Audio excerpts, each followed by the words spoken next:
Hello everyone, and thank you very much for coming to this session and indeed the future of brands. I'm Omar Oakes, I'm editor of The Media Leader, the sister publication for Ad Wanted Events. In a previous life we were all Mediatel, none of that now. The company is Ad Wanted, and so this is Ad Wanted Events, and we are The Media Leader, your friendly or maybe not so friendly trade publication for the media industry. So it's really fascinating to be talking to marketers, as we have on this stage here and many in the room as well. I don't get to speak to as many marketers as I would like on a day-to-day basis, but I'm really interested to know what y'all think. So we did something a little bit different this morning, where we've just come from a little friendly session in the other room at the end just there, where we got a load of marketers in a room and we wanted to know, what do you think? So a lot of this discussion is going to be relaying what was said in that conversation. Some very outlandish provocations, such as how the CMO should be the CEO, but we'll get into that in a bit. The point of this is to actually get to the heart of what marketers need, what challenges they're facing, and what, frankly, someone in my position who should be talking to marketers more regularly, what we should be championing and what the industry should be doing to help great marketing, great media planning and buying, and actually giving customers what they want and need. So, what was your key takeaway? I want to know first of all. Alessandra, you're here not just from Tesco, but with your advertising association hat on. What was your key takeaway from what we heard this morning? Well, I think in the context of what's happening in the market, we've had two successive, unprecedented crises through the pandemic, then the war, now inflation. It's putting a lot of pressure on how marketing teams are looking across the choices and the trade-offs that they have to make. And I thought it was very interesting in a conversation we had where we're basically saying this is forcing us to go back to the fundamentals of marketing, to make very conscious choices of how we spend our money and to interrogate ourselves where is the best way to build our brands, which we know is something incredibly important. From many points of research, brands who continue to invest and build themselves in a crisis will come through much stronger. Yeah, so I started off the discussion by saying, well, inflation's coming down, you must be quite happy with that, happy days, and a lot of the conversation turned to, I'm not really sure, we're still facing a lot of problems with brand versus performance, still quite siloed thinking, it's still quite expensive to do some of the things that we want to do, still feel quite limited. Becky, you were just nodding just now. What was your key takeaway from this morning? A key takeaway for me is that as marketers, we continuously shoot ourselves in the foot by talking about brand versus performance. Everything actually is about brand. If your brand isn't strong, if people don't relate to your brand, your performance marketing, your digital marketing, your lower funnel marketing becomes very expensive. And so one of the conversations that we had was this idea of it's not brand versus performance. Every piece of marketing that we do, every piece of marketing communication we do should be driving performance, whether it be short-term, long-term. But actually brand is much more than advertising. Brand is every touch point, every experience that a customer has. And actually the more that we think about that as marketers, as opposed to sort of pigeonhole ourselves into advertising or performance marketing or something else, and the more that we can be broad church marketers and think about brand being actually something that the whole business is accountable for, but we're almost corralling the sheep, is a really important thing for us to do. Yeah, and I'm interested to know what people in the room here think about this as well.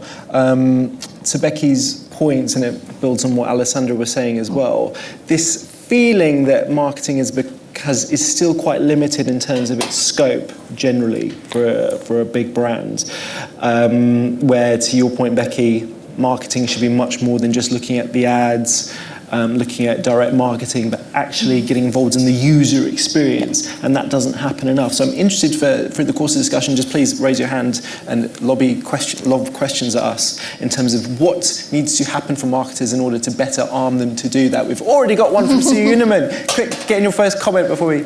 Do you want to shout, and eventually a mic will find its way to you? Hi, what's stopping that? Because for me, marketing is everything that the consumer sees the world, right? That's the common sense version of it. It's not how businesses largely operate. What is Certainly from my perspective working in financial services, marketing has become very focused on being marketing communications. So I think actually it's our organisation design some of the silos. So I see it as sort of like one of the biggest and most important points of my role is to try and be the glue that looks across the business. It doesn't mean that my team have to do everything, but it does mean that we have to plan holistically and across the organisation so that you're actually designing propositions that, you know, fundamentally as somebody who specialises in marketing, if you specialise in marketing communications, a great proposition is much easier to talk to customers about than something that perhaps customers aren't quite so engaged with. So for me, it's actually, I think it's the way that organisations are structured and organised. I think it's also that actually as marketers, sometimes we don't do a great job of really being clear about what marketing is. And I also think in very large organisations, owning all of that is huge. So we have to learn to actually go, what are you accountable for in terms of delivery versus how do you actually think holistically? So a little bit of do we really explain what marketing is? Or do we actually run to pictures because we quite like them? And actually then people pigeonhole us with that. Is it actually the structures and silos, and actually how do we play to that strength? There's almost, somebody described to me as great marketers tend to be great conveners. And I really like that idea of actually being able to look right across and then go, right, how do we bring this together? I want to bring in Deirdre from You Furnish, and before I do you want to just explain, in case anyone doesn't know the brand, what you do, what the brand is? Sure. So at youfurnish.com, we're a search platform for furniture. So we list over 100 furniture retailers from across the UK. So all the names that you would know and love, and many, many more, from John Lewis to Wayfair to Habitat to much smaller brands. And it acts very similar to Rightmove in terms of you then click off once you found the product onto that furniture retailer and you purchase directly with them. So it was fascinating this morning to actually listen, because a lot of the lessons and the stories that we're hearing from all of the furniture retailer brands that we speak to every day very much came back to, and I'm afraid to call it brand and performance now, but there's a lot of pressure around just driving performance, around driving sales, and there's a lot of hesitancy around sort of marketing departments and CMOs thinking, but what's going to happen if we don't invest in our brand? And how are we going to come out of this period stronger? How long can we afford not to invest in our brand? So if we now think about it, I suppose, what's the better way to describe it? Is it that full funnel experience? Full brand experience and full funnel experience is the way that I think about it, rather than brand versus performance. And by the way, good brands need to sell, yes, and good sales will build brands. Absolutely. So I fundamentally agree with what you were saying, Becky. There shouldn't be a conflict between building a brand and selling. You build big brands so you can sell. It's that short-termism that comes in. Because people like those brands, they find them relevant. And we know that the whole proposition and communication will work better if it's relevant, if it's expressed and communicated in an engaging way. In terms of the short-termism, there was a suggestion from one of the marketers in the room that actually we've seen in the last couple of years a really high inflation environment, which is driving a lot of this short-term thinking in particular, which would suggest perhaps as inflation comes down this year, there might be a return to your point, Alessandra, about returning to fundamentals, long-term brand building.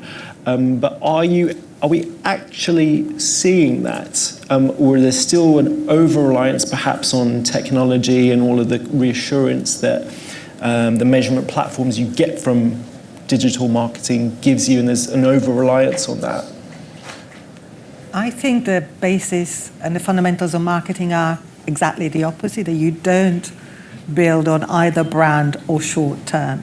You build the brand every day and every month and every year. Mm-hmm. And we are blessed in this market, being the most advanced in digital marketing, in e-commerce, in measurements, in transparency. We need to do more, but we are certainly well advanced.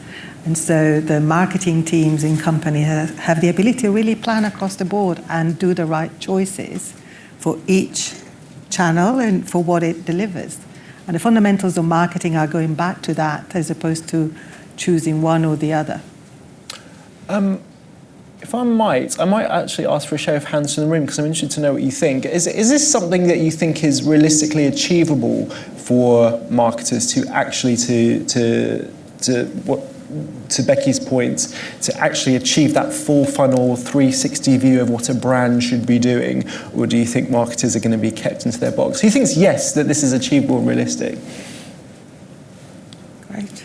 Who doesn't? Lots of don't. So I guess the majority think that this is realistic. But I want to go back to Sue Uniman's point. Why? What's holding us back? Does anyone have a view on that? Oh, sorry, I thought you were putting your hand up. I'm fascinated to see what are the structural reasons why this doesn't happen in practice.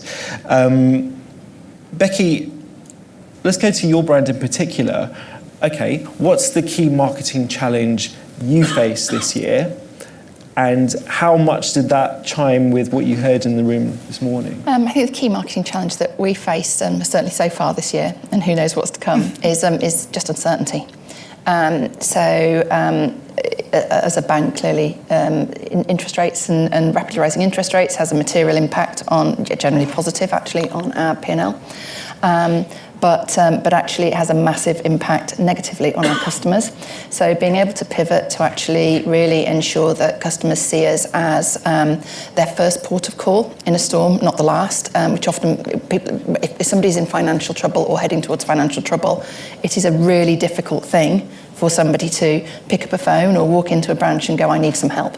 And so one of the big challenges for us is actually really making sure that as a brand, our customers know that we are there to help them, and that we should be that first port of call because we can help. And there's a huge amount that we can do to help and support customers. So that's one of the key things for us. The other thing is, like, we never knew that we were going to buy a bank until sort of I go out shopping and buy boots one weekend, and we went out and bought a bank. The whole situation at the moment around SVB in Silicon Valley Bank in the US, HSBC has bought Silicon Valley Bank in the UK. We're doing a huge amount of work with the SVB team in the UK, who are a fantastic team, to actually say what's the go forward model with that in terms of brand positioning, etc. So it's a fascinating piece of work.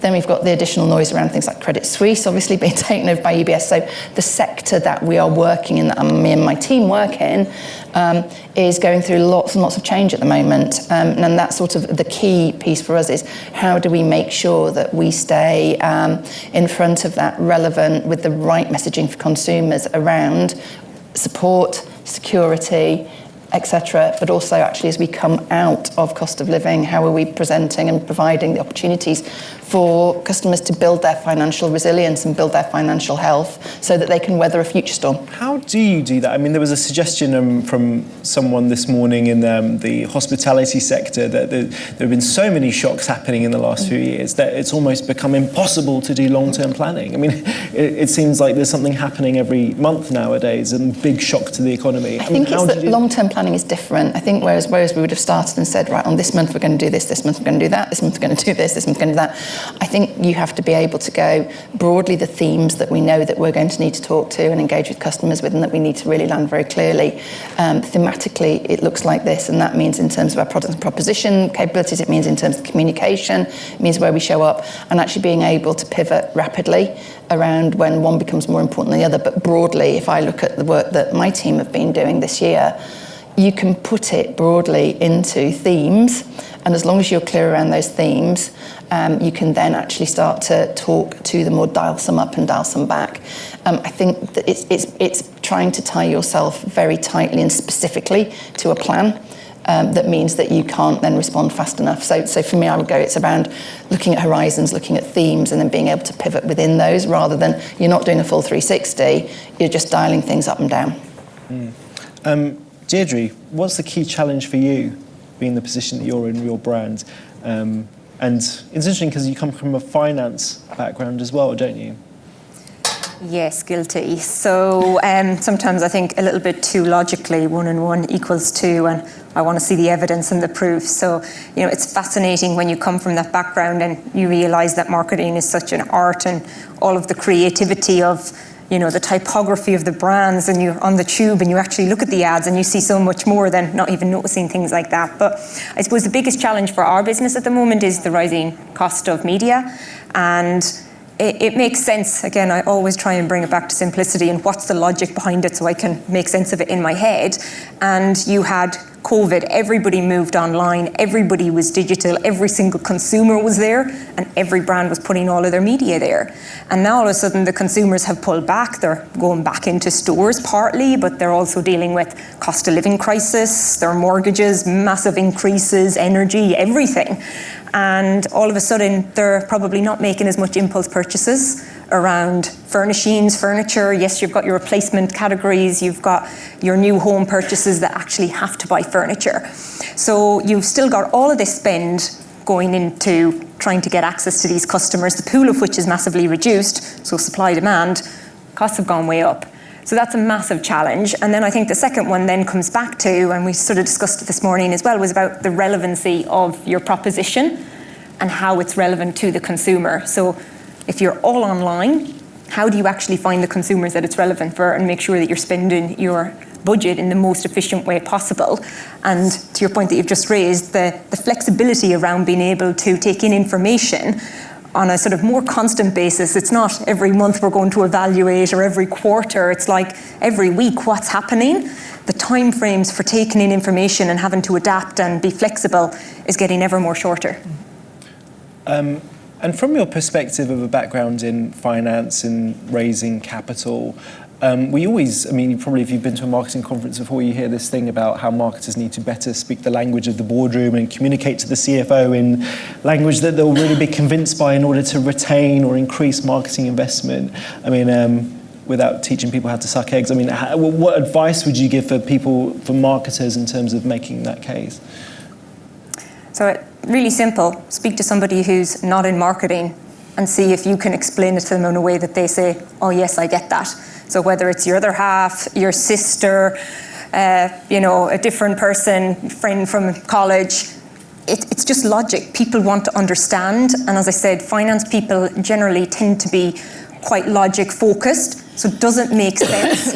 And I've sat on the other side where I've been told things and I'm like, that doesn't make sense, that's a lie. Like, you're literally, it sounds logical, but now I'm starting to dig underneath and I'm like, but if that's the case, surely that should then mean this, which isn't the case, so that's literally not true. And then that's how you destroy credibility very quickly, because you come to me next time and you say, I want to do this for this, and I'm like, well, is that actually what's going to happen? Or, so I think it's really just about explaining it simply and just test it on somebody who's not a marketer. So some homework for everyone in this room. Alessandra, Bellini, what's the key challenge that, with your ad association hat on, that the industry faces, if you like? Yeah, so the ad association groups and represents the media industry, the agencies industries, and the advertisers. So it's quite a composite reality. You just heard what challenges this industry faces in terms of being very strong on science and logic, very strong on judgment and art. And the biggest challenge we have is actually the talent in this industry. We all heard the great resignation coming through and out of the pandemic. This industry struggles to attract and recruit. Why is that? Is this not a fun industry, not an attractive industry? What's the problem? It is an incredibly attractive and fun industry. But what we have noticed, we've actually published a talent report as well, is that we need to work on being more sustainable, to being more inclusive, to being more representative, to actually being very relevant. And in order to do this, the Advertising Association has a lot of initiatives around trust in advertising, the AdNet Zero initiative, the all-in sensors that really helps companies to be more inclusive. But what we've also found out is that we need to be better at creating the awareness and the understanding of what it is to come into advertising or marketing. We need to make the case for this to be a career that young people want to come into. We need to help companies with apprenticeship. The advertising agencies spent in 2022 around 6 million in the apprenticeship levy, but that would have equated to about 1,000 apprentices. They recruited 150. There's a real problem and mismatch between the tools that are available, the awareness that's available in the market, and how the industry can really bring it together. So we are working really hard, and we're trying to bring together all the best practices in terms of skills upgrade, which is another big part. Lobbying with the government to make the apprenticeship more relevant, more flexible for small and medium companies especially. But we're also going to promote the case for this industry as a great career opportunity, and we're working with a number of partners to make that happen.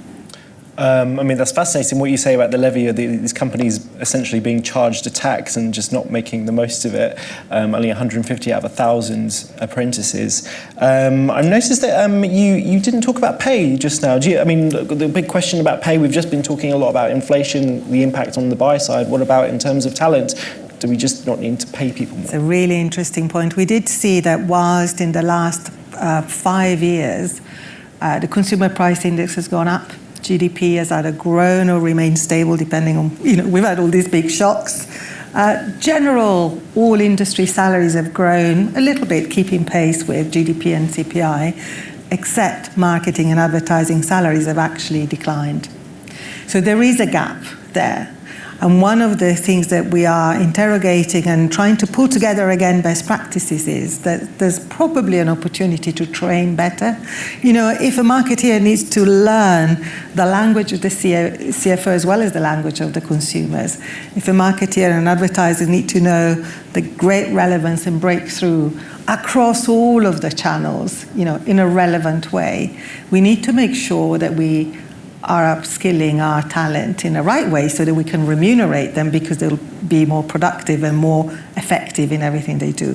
So again, we're trying, as an industry association, we're bringing together all of the skills, courses that are available.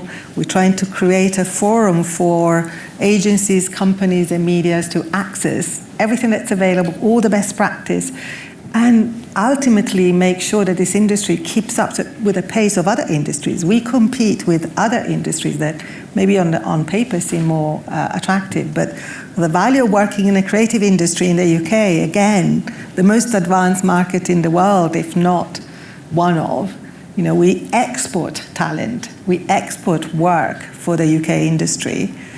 We are the second in the world after the US, but the first in terms of the proportion of our market. So there's a lot going on for us as an industry. We need to do a better job, surprise, surprise, to market it, to recruit, to attract, and to nurture our talent. And does that impact in terms of, Becky, what you were saying before about needing to get better at breaking down the silos of brand re-performance? We need people to do stuff. Yes. And in response to what Alessandra was just saying, do you feel like you still have the capabilities, you want to upskill people internally when you're trying to identify agencies that you want to work with? Do you feel generally, without naming names, do you feel generally that you have, when you want to do more, to do different things, that you have the talent at your disposal? And if not, what more do you need in order to market better? I would say broadly, yes. I think the big gap that we have struggled with over the last 6 to 12 months, and we're working through with a new partner actually at the moment around some of that, is actually bringing some of the strategic marketing thinking into play. So we've got some great creative partners, we've got some great specific partners around social media, we've got lots of great, very specific partners. But when you get into that broader conversation around how do you join the dots, how do you, as a team, think more strategically to help drive the business performance and growth, that's an area that we have really struggled with, to find the right mindsets and the right capabilities. And the really interesting bit for me that's not something that you can go to an agency and say, can you do this for? I don't want a ta-da moment. I want people to come in and work with me and my team and help us to get better at asking the right questions in the right way to get to the right outcomes. So I think there is a strategic upskilling probably for marketers around how you think about some of those bigger problems, how you ask the right questions, and how we can actually make sure that we are focusing on the things that will drive the biggest impact for customers and therefore ultimately the business. So that's the area that we have struggled most with. So we're trying quite a different approach at the moment to try and grow that skill set internally in partnership with people working very much embedded with us. And how's that going? Really well so far, really, really well actually. We've done a session with my leadership team, and then we took my sort of extended leadership team through a lot of that work, and they were very, it has really helped us to look at ourselves differently, and the role that we need to play in the organisation, but also how we think about things. So early days, but so far so good. Does anyone have any questions for the panel in terms of in terms of the point that Becky just made, in terms of what the skills and tools and technology that marketers might need in order to do everything they want to do in terms of more funnel 360 stuff, or in terms of what Alessandra just said in terms of, yes, we need to train people more. Hi, I'm Nick Keeney. I work at Pink News, which is the world's largest LGBTQ+ digital platform. One thing that I think is on everyone's mind is AI, and I'm wondering, how do you see that impacting the world of marketing and specifically your organizations potentially, in terms of, we're looking to upskill people, but we've also got software coming in now that can do a lot of those roles quite efficiently. Yeah, so you've not talked about the merits of just getting AI to do all your marketing. So how do you see that impact? Does anyone want to take that? I will try that. I think, first of all, AI and machine learning has been around for a long, long time. It's part of our everyday life. We may not call it that. We may not recognize it. It's been part of many businesses, empowering faster decisions and learning through machines that are faster. I think there's a lot of evidence every time you have a new technology. The fear is that you lose jobs, but actually it creates more jobs than you reframe some of the jobs. And that's, I think, part of it as an industry association, also looking at how do we help the people that we represent to have the right skills in the right space, be that strategic or new digital skills. In our company, we use machine learning for many things. In my company where I work, Tesco, and it just helps to serve customers better, to have the better supply chain, to have the better choices around ranging and assortment. What I think is the big change now is that for the first time, machine learning is available to all of us by search, and we can ask all the questions we want. And that's both an opportunity, but also perhaps a little bit of a risk of thinking that we can do a better job than some of the professionals. So my only watch out is to make sure that we don't lose track of, let the professionals really know how to use it, but then use it to make better decisions and faster. Yeah, I think it's really interesting around, we've never had a more technology advanced society, but yet we're at pretty much full employment. So it doesn't really argue, technology is going to take all the jobs. It hasn't done. So based on history, we should take that as the assumption rather than we're all going to lose our jobs. And I think this is where I get completely excited. I hate writing. I'm a terrible writer. I can speak, but ask me to write it down, no, terrible. And this is where ChatGPT I found is amazing, because it really helps me to put my words on paper into something that actually sort of sounds right and gets rid of my rambling and all that sort of stuff. And that's how we look at it with our team. It's like, where can you innovate? Where can you actually incorporate this new technology? And I think it's a great way of staff retention and training people up to be more strategic, because all of a sudden you're like, it doesn't matter who you are. You don't need to be super experienced. You can be a grad with 1-2 years experience and say, we can automate this. And they can probably adapt it much quicker than I can. And you're like, that's amazing, go do it. And the sense of achievement that they get, and I'm like, what else can you do? What can you do with that spare time? And I think this is where you talk about retention and motivation. That's the opportunity to get people really excited and to show them, there's such an amazing career. And there's very few careers that you can do that in, because other things, if you think law, accountancy, all these things, you need to go through the pain of every step before you can get there. But with marketing, you can have an impact. It doesn't matter if you come up with an idea. And it's so easy to test and learn anything these days. So you can really help to empower people when they have an idea as to how it makes it happen or not. And one of the things I love is failure. Because I'm like, what have we learned from that? That was great. We tried something. We don't want to be just stale and you can only do the old things that have worked. What about outside the box? Oh, that can't be done. Everything is possible to me. And I think that's bringing that sort of possibility back into the organisations and at all levels. Why can't it be done? What if we tried? Because if 1 out of the 10 times that we try it's a success, that could be revolutionary. Completely agree. we'll get a lot into actually artificial intelligence in my interview at the end of the day with Sir John Hegarty and the impact specifically on creativity. And you reminded me about that just now, because it's funny that none of you have actually mentioned creative messaging and advertising. It's something which we started off the discussion by talking about, the implication of what you were saying, Becky, is that maybe marketers have focused too much on the advertising and the creative message and not enough on all the other things that a brand really should be involved in.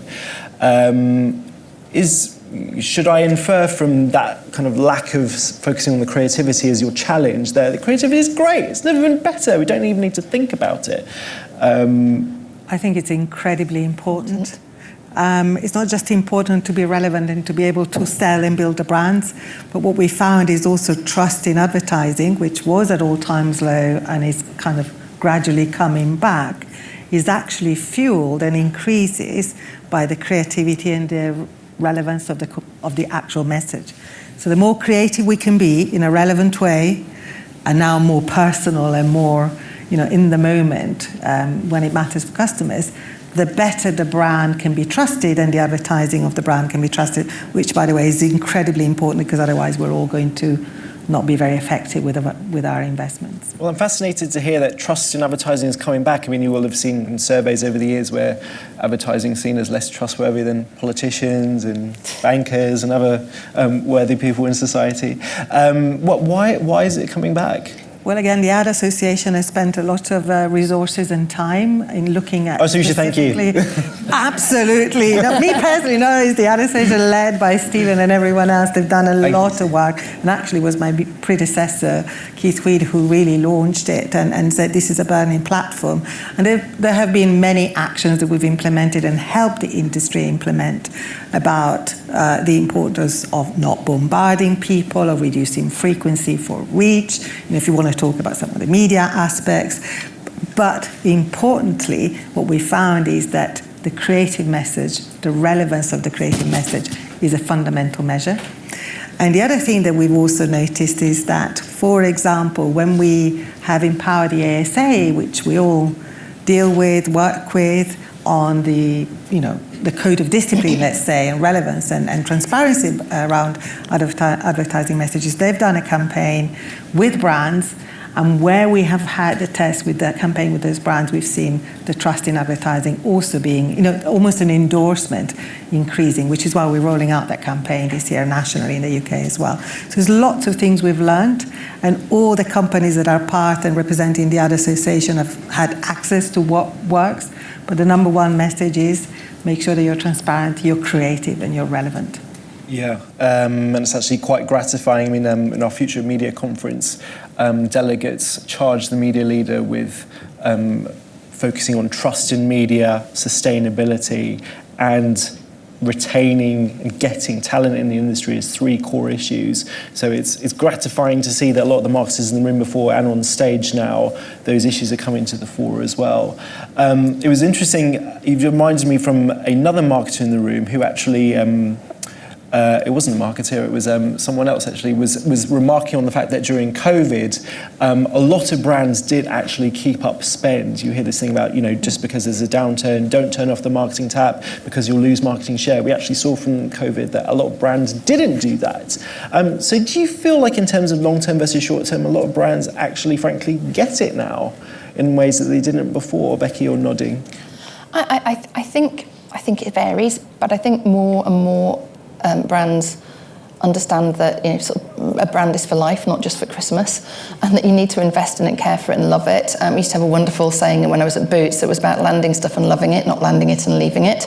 And actually, that investment has to be ongoing. So if you starve something, it withers. And so I think more and more people know that. I think the bigger challenge is actually when the pinch comes, when the crunch is there, being able to persuade that you need to keep full funnel investment going and a balanced portfolio of media investment versus dropping down to sort of one particular element, one particular media channel.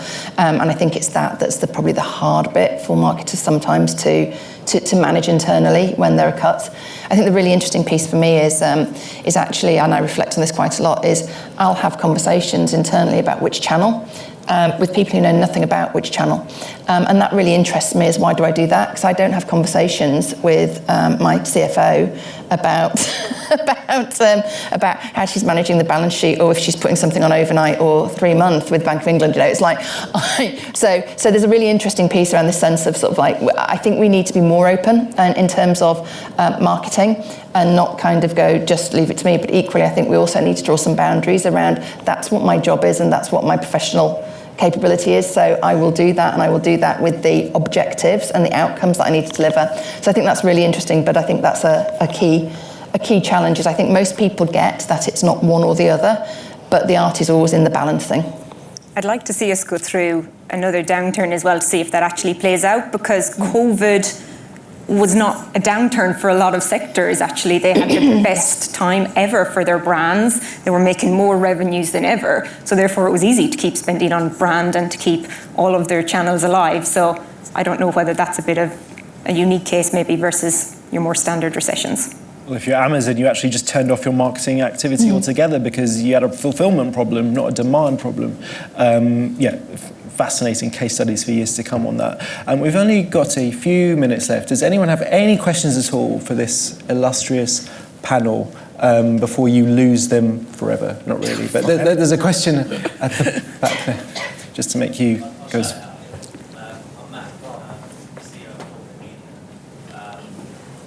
Sorry, Matt. Go again. There we go. Is that better? Hi, I'm Mac. I'm the CEO of Formula Media, which is a new media agency. I've done traditional media. My question is about traditional media and new media channels like connected TV, digital audio, and I think, Becky, you talked about getting the right mix of media and the balance right without focusing on one channel, which is very easy to do given performance and return, etc. But how much of that thinking is sort of, or budget is going towards new media channels, and are you able to sustain that, and how are you, I guess, justifying that internally upwards within the brand, which would help people like us to understand how to have the right conversation? Good. No. For us, it's critical that we have we try to ensure that every campaign that we develop, we have a significant amount of test and learn within that. So the latest campaign that we've been running around Global Money, we have done multiple tests within that. The challenge actually is sometimes keeping them clean tests. But we have gone into AdSmart, we've done new brand building stuff on Facebook, we've got and because I'm a great believer in sort of like Einstein's theory of if you keep doing the same thing but expect something different, it's a sign of madness. So we have to keep trying new things. The media landscape is changing all the time. Equally, the critical piece is, I'll go back to sort of dating myself, but way back in the sort of mid-noughties, clearly empirically proven that if you're doing PPC and you run TV as well, your PPC performance improves. That's still true. So actually the challenge for me, the art and the science, is in what's the right media mix for the things that you're doing, the campaign that you're doing across multiple media. Don't spread yourself too thin, but make sure that you're making the time to test and learn. And through a lot of our digital activity, I mean, literally, I couldn't tell you the number of tests that we are running at any point in time is massive, because we are doing lots and lots of different things to try and go, what's the optimal? I think the biggest challenge for me is actually, how do you get the optimization mindset of digital into all media, and that your plan isn't just a set plan, you will continually tweak it. And I think that's one of the big things that we've been trying to do, is right the way through the funnel, how do you bring an optimization mindset?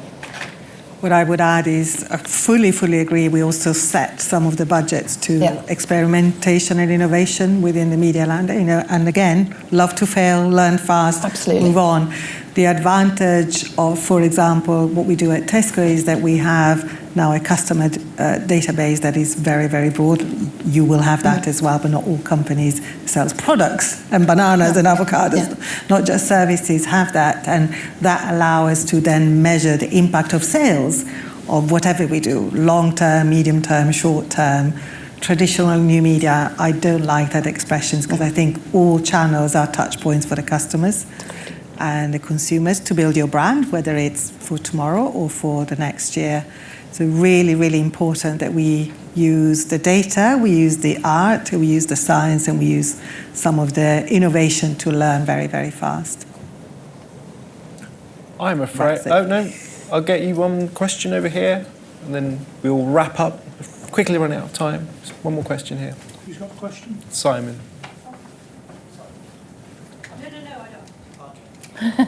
I'll go then. Yeah, I'm Simon Akers. I run a consultancy, Archman. I actually used to work in agencies, and I work with brands, but I still go back to agencies sometimes. I can't get enough. But quick question based on something that Becky said, and it's open to all three of you actually.